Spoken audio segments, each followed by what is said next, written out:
ومن بعد الطلب الكبير ديالكم اليوم غادي نشوفوا كيفاش نديروا هذه الحركه. اول حاجه كنكليك على حرف اكغيك باش نحرك الانكور بوينت لهاد البلاصه، وانا محدد نبدا كنختار اداه البابيت بين وكنبدا ندير نقط بحال هكا.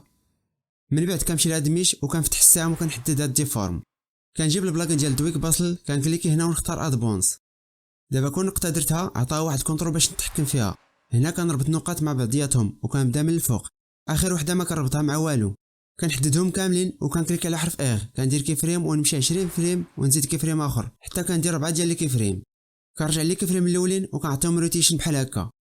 ثانيا كنعكس الروتيشن ولكن كنقلل القيمه. ثالثين حتى هما عكس الثانيين ولكن نقلل القيمه. اخر كي فريم كنخليه في الصفر. كنحدد لي كي فريم 3 الاولين وكندير ايز واخر وحدين كنعطيهم الاوفر شوت. تقدر تخدم باي سكريبت عندك. كنحدد لي كي فريم وكنمشي للموشن تولز وكندير واحد سيكونس ديال 2 فريم وكانت هذه النتيجه.